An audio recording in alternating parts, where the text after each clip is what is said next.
आणि का रे एवढं काय वाढणार तू शारदा? अगं लेकराला काही खाय प्यायला देतेस की नाही तू? आणखीन काय देऊ? माझा जीव तेवढा खायचा ठेवला शिल्लक मेल्याने. अगं असं काय बोलतेस ग माझे बाय? खाईल तर होईल. गजानन महाराज म्हणतात मुलं ही देवाघरची फुलं. मग आता कुणावर ववाळून टाकू? हा अहो तुमच्या त्या गजानन महाराजांवर की मालकावर?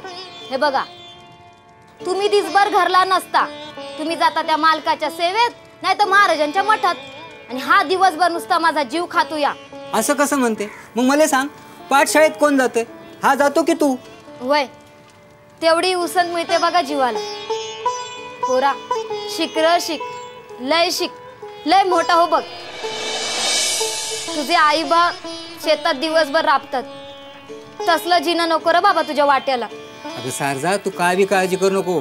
आपला सुभ्या खूप शिकणार आणि शिकून मोठा साहेब बी होणार बघ. होणार आहे सुभ्या. अरे शाबास रे माझ्या लेकरा. तू बरं, समधी कामं उरकलीत की अजून हाय ती? तशी उरकलीच म्हणायची, पण आज ना दिवसभर सारखी पायपीट करून करून पायांची चाळणी झाली बघ. तुम्ही निवांत झोपा, मी तेल लावून देते. माझी भाऊ हो, ती माझी भाऊ. अरे काय रे गडा, आणि तू कसा रे या वक्ताला इकडं? मालकांचं सांगावं घेऊन आलो या. मालकाने राज्याला खायावर जायला सांगितलं राखणीला. मी होतो मोरो, तुम्ही या लवकर. बरं बरं येतो. अहो तुमचं मालक आहे की कोण आहे? अहो किती राबून घेतो. अहो आता कुठं तुम्ही घरला आलात, अजून भाकर तुकडा सुद्धा खाल्ला नाहीत, आणि आता पुन्हा राखणीवर. अगं ते माझंच काम आहे, मग करायला नको? आणि मला सांग, आपल्याला भाकर तुकडा कोण देतं? मालकच ना. वय राखणीचं काम तसं जिम्मेदारीचं असतं, आणि असं काही काम असलं ना ते मालक फक्त मलाच सांगतात. बरं तू आता असं कर, भाकर तुकडा शिदुरी काय असेल ना ते माझ्या संग पटकन बांधून दे बरं. मी ते आता सारं खळ्यावरच जाऊन खाईन. अहो पण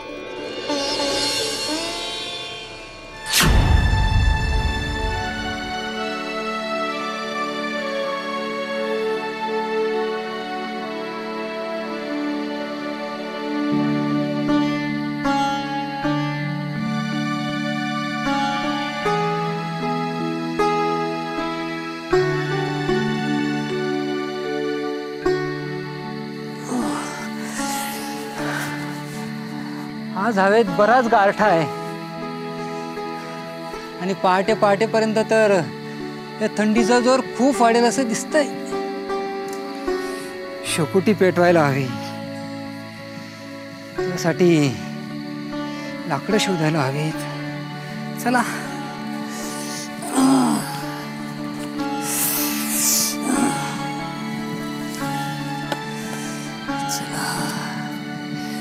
लाकडं बघूया शेकोटीला. पेटव शेकोटी पेटव. आज हवेत फारच गारठा आहे. तू गारठलास तरच तुला झोप लागेल. राखणदाराने कसं दक्ष आणि जागरूक राहायला पाहिजे. महाराज, कोणाशी बोलत आहात आपण? गाढवाशी. गाढवाशी? हो, त्यांना डाव साधायचा आहे, पण हा झोपी गेला तरच त्यांना डाव साधता येईल. महाराज, आम्ही असंबद्ध बोलत आहोत, आम्हाला जाणीव आहे त्याची. गण गण गणात बोते, गण गण गणात बोते, गण गण गणात बोते, गण गण गणात बोते.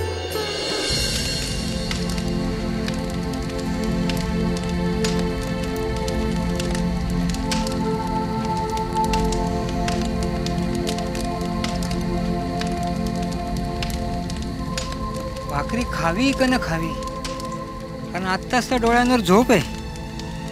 त्यात आणखी पोट भरून खाल्लं तर मग निश्चितच झोप येणार. त्यापेक्षा ना नकोच, भाकरी न खाल्लेलंच बरं.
रात्री शेतावर खळ्याच्या राखणीला कोण आहे? तिमाजीला निरोप धाडलाय, जाईल तो खळ्यावर.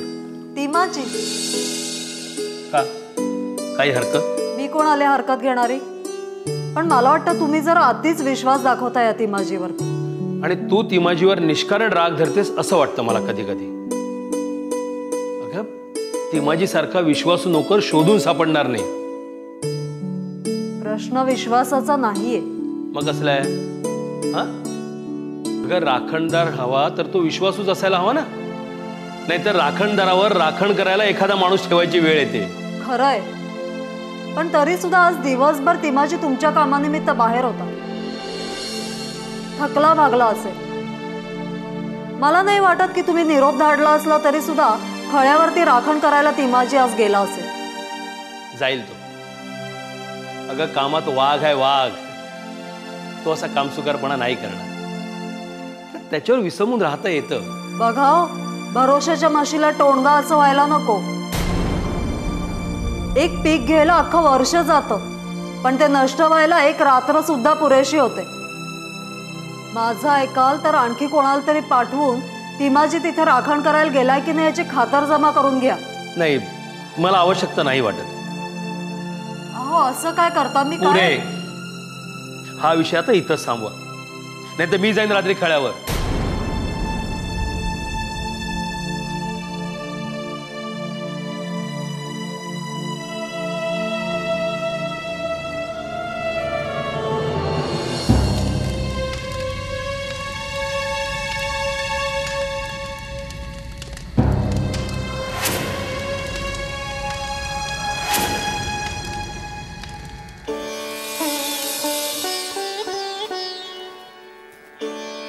महाराज.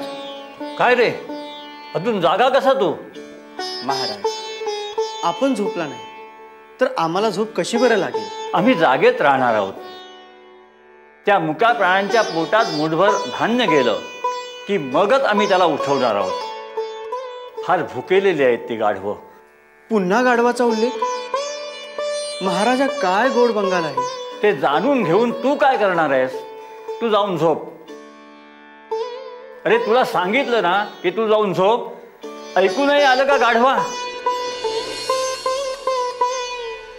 होय महाराज. माझा गुणाचा गाढव तो.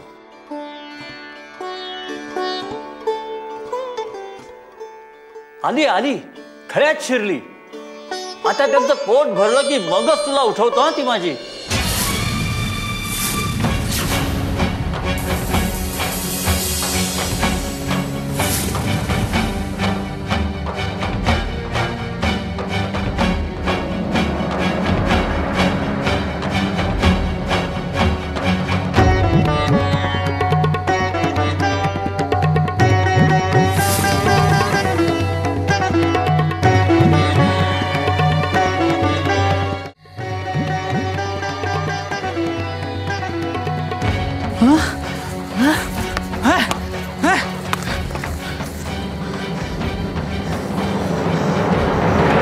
अरे माझ्या देवा, हे काय झालं? महाराजांचा आवाज कानी घुमला म्हणून मी जागा झालो. नंतर या गाढवांनी सारी ज्वारी खाऊन फस्त केली असती.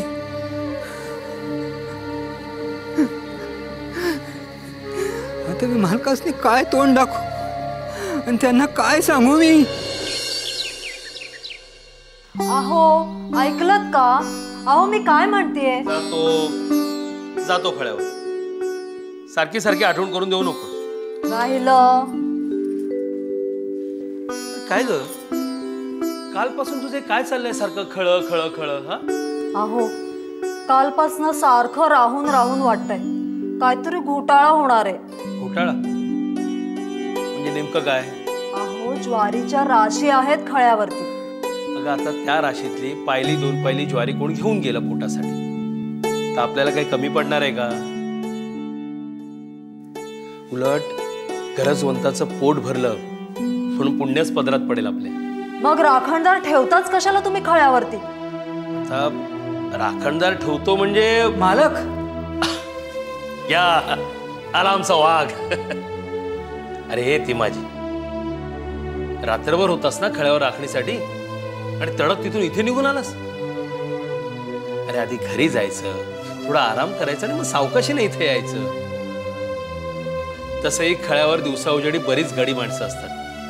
तू नसलास म्हणून एखादं काम अडून नाही राहणार रे. अरे असा दिवस रात्र राबलास तर प्रकृती ठीक राहील का तुझी? मालक ते ते काय? ते बघा, मी म्हटलं ना, काल रात्री नक्कीच खळ्यावरती काहीतरी घोटाळा झालाय. होणार आहे ती माझी. हो. बघा,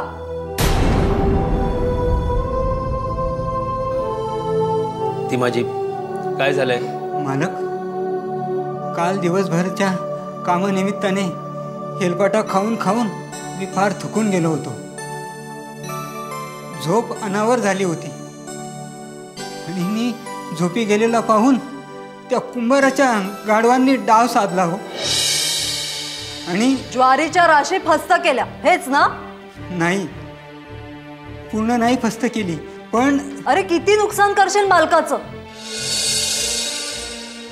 तुला फक्त तुझ्या झोपेची काळजी आहे. तुझ्यासारखा निष्काळजी नोकर आम्हाला मिळाला हे आमचं दुर्भाग्य. तू काढ, पाहिजे तितक्या झोपा काढ, पण स्वतःच्या घरी. तुझ्यासारखा बेईमान नोकर असण्यापेक्षा ना तो नसलेला बरा. मालकीनबाई, मला झोप लागली ही माझी चूक झाली, पण मी बेईमान नाही हो. एक शब्द बोलू नकोस. आजपासून तू कामावर नाहीस. चल निघित ना. मालक, मालक क्षमा करा.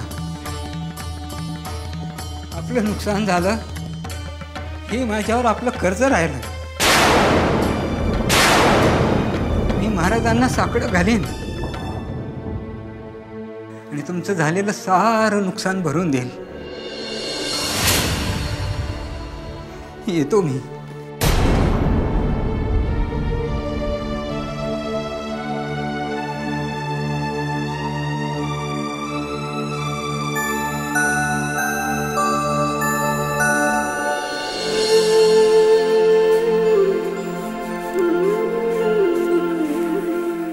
आलासा, उशीर केलात.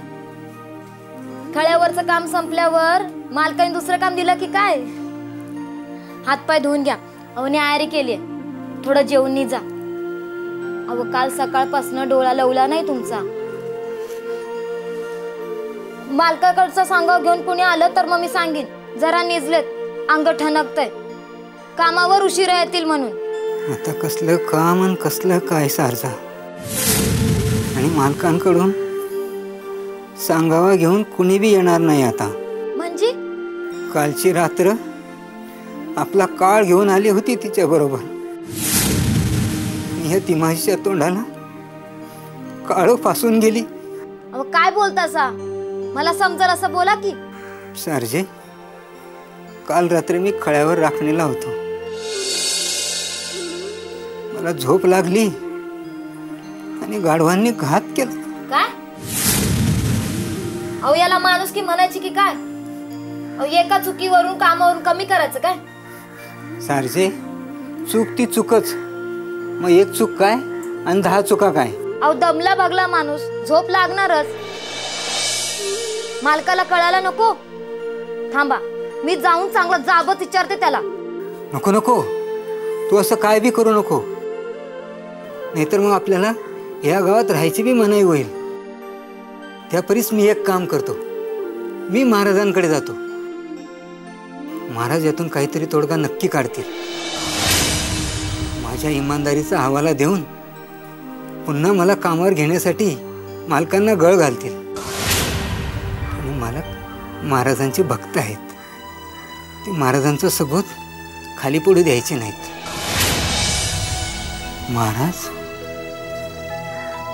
आता तुम्हीच वाचवा या संकटात.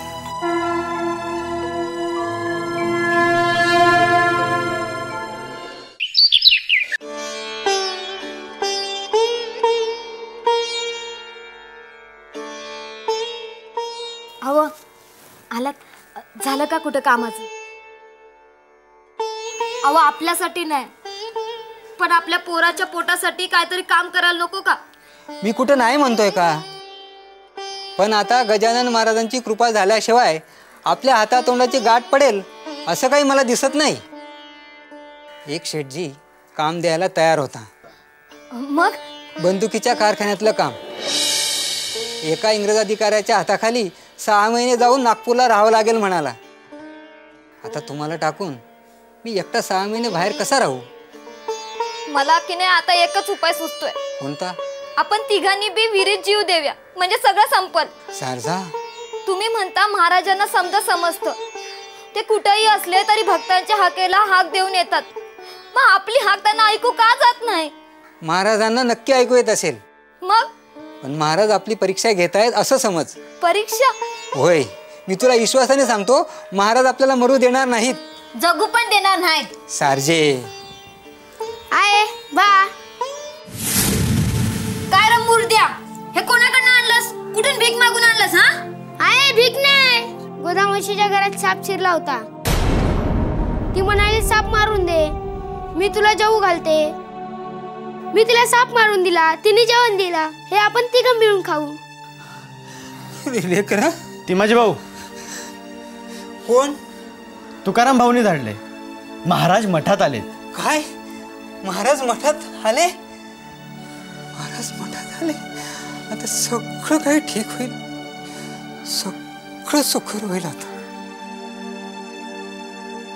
सगळं सुखर होईल.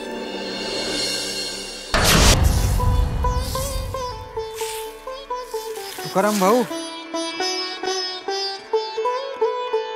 अरे तिमाजी दादा, अरे किती दिवसानंतर येतोय मठात. अहो काय सांगू तुम्हाला, या कामाच्या व्यापातून सवडच मिळत नव्हती बघा. महाराजांचं दर्शन घेण्यासाठी आपण कितीही कामात व्यस्त असलो तरी सवड काढायची असते. हो, खरंच चुकलंच माझं, पण महाराजांचा मला सतत ध्यास लागलेला असतो, हेही तितकंच खरं आहे. हा, मला त्यांची ताबडतोब भेट घ्यायची आहे, कारण त्यांचा आशीर्वाद जोपर्यंत मला लाभत नाही ना, तोपर्यंत मला पुढे जगणं कठीण आहे. हो तिमाजी दादा, असं झालंय तरी काय? हे आता काही विचारू नका, पहिले महाराज कुठे आहेत ते सांगा. महाराज मठात नाहीत. काय? महाराज मठात नाहीत?